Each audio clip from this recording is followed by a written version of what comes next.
Today is the first day that I've put on makeup in over a week.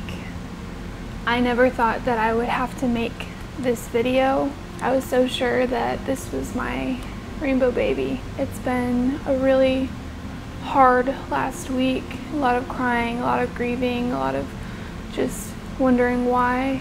I'm currently miscarrying my third angel baby. I'm losing this one. And it's heartbreaking. It's absolutely heartbreaking. I'm so upset and sad. I just wanted to make a disclaimer before I start talking about what happened, that if you are currently struggling with a miscarriage or you don't want to see a video about miscarriage, then please click off. This is a possible trigger warning for somebody. If you don't want to watch this kind of video, then please, for your own sake, don't watch. Last Thursday, I was going in for a ultrasound, my week 7 ultrasound, and when I went, everything looked good. I was truly so excited, and literally my best friend Ronan and I got T-boned as we were leaving my ultrasound appointment. I swear to you, I literally thought I was going to die. The lady that hit me, her and I connected eyes at the last second. She saw me and she swerved at the last second, and if she hadn't swerved that last second, I don't think I would be here today. I don't. When she hit the back of my Jeep, we did like a 180 spin, and all I can remember is that my hand was on my stomach and my left hand was on the wheel, and I was saying something. Rowan doesn't remember what I said, but we really were lucky not to have died that day. So that happened, and then immediately after, I was in shock. I was scared. The paramedics checked me out. Everything looked okay. I went back to the hospital. Everything looked okay. I just wanted to make sure, because I had heard that women can possibly miscarry when they get in car accidents, so I wanted to make sure that wasn't the case. I thought everything was okay. I thought everything was good. I thought I was healthy. Baby was healthy. I thought I was okay. And I tried to get in touch with my husband's ombudsman, so he's currently deployed right now, to get in touch, because it was a serious car accident and it's not something you just wait to tell your spouse, especially because I was pregnant. So I was going to try to get a hold of him. And then that night I couldn't sleep because I was stressed out about the car wreck, and at like 2:30 in the morning I read a bunch of articles about an AAV accident, which is basically a Marine Corps amphibious vehicle, and there was a training accident. I'm not sure if you guys heard about it, but basically they were able to save submarines. Submarines sank with the AAV, which is awful. And then 1 was confirmed dead, and then 2 were in hospital. And basically I was freaking out because my husband, that's literally what he does, that's the location of where he was at. And so I was just hysteric because I knew that's where my husband was, that's what he does out there, that's the kind of training that he does. I had every reason to believe that he might be one of those guys that was stuck in this AAV. So I was panicking. I hadn't heard anything from anybody, and it was just a nightmare, like true nightmare. And I hadn't heard from him at all. Some wives had heard back from their husbands that night, so I was really freaking out. I had all these different things going on. I was so stressed out, and I started spotting that night light brown blood, and I knew that bleeding during pregnancy is sometimes very normal for some women, sometimes it's not. It really just depends on the woman and their pregnancy. So I wasn't trying to freak myself out yet because it might be common, but obviously having 2 prior miscarriages, I was on high alert because I was scared to miscarry again, because it's the worst pain physically and mentally and emotionally that any woman can go through, I promise you. I started spotting not only when I would sit down to go to the bathroom and wipe, so I wasn't too worried.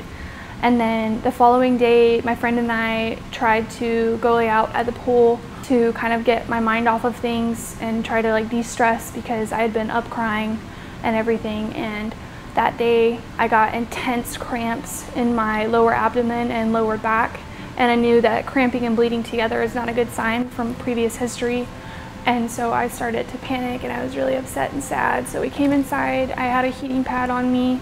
My mom happened to come stop by, and she brought a bunch of baby stuff, and it was just really hard because I kind of had a feeling that I was losing it, because I kind of stopped my boobs stopped being as tender, and my cravings had kind of gone away a little bit, and I wasn't wanting to drink as much water.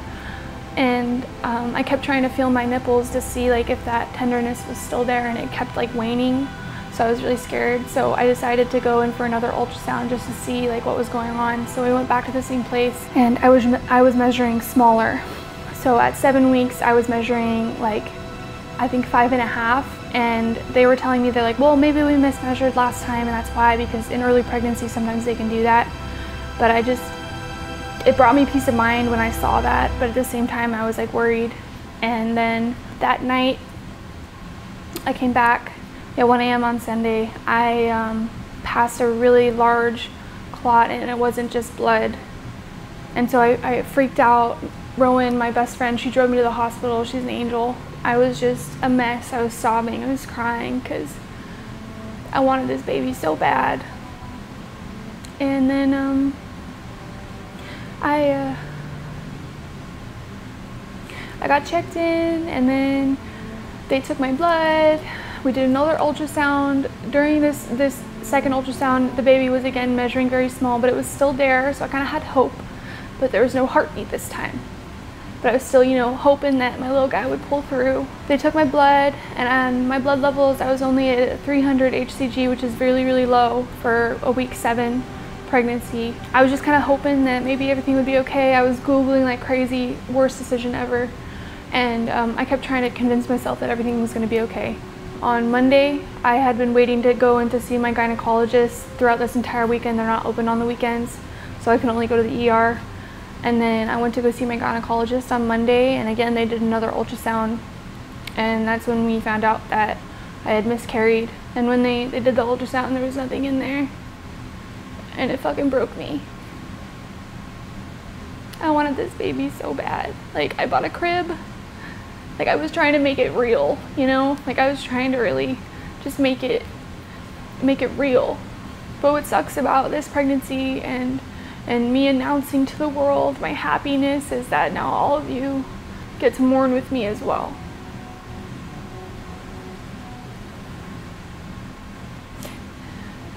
And I've had a week to process all of this, and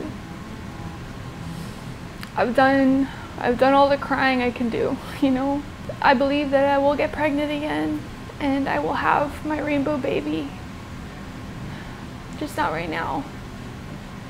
When I miscarried, I put in a Red Cross message. Thankfully, it took a few days, but my husband was able to come home and take care of me and spend time with me. It's been such a blessing having him here, because he's been able to kind of console me and calm me down, because, you know, no matter what, like, we'll make a baby happen, even if it's not right now. But it's not. Obviously, like, I was super attached, and I'm really hurt that this happened. And I ultimately think that I lost this pregnancy because of the car accident and stress combined. I think my body just said, nope. I wouldn't wish this on my worst enemy. I really wouldn't. Today, I got up and I put makeup on, and I took my little ultrasound and I took pictures with it, and I went to the beach, and I think I was able to find some closure. But I just wanted to share my experience. Other mamas out there that might be going through miscarriages, and I just want to let you know that you're not alone. Infertility isn't as rare as you might think, and I don't want anybody else to feel alone. And other YouTube videos like this have helped me process, so hopefully if you come across this, that you'll be able to process as well. I will say I've been very, very depressed lately. I suffer from depression in general.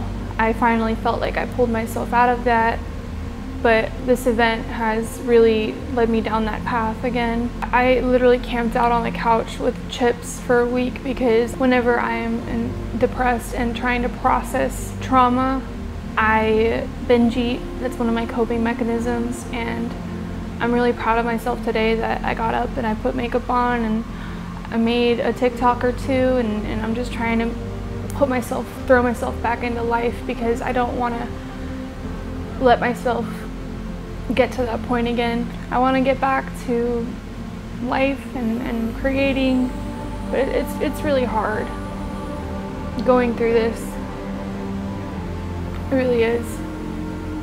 And I feel for all my mamas out there that have angel babies up there in heaven. They're watching over us every day.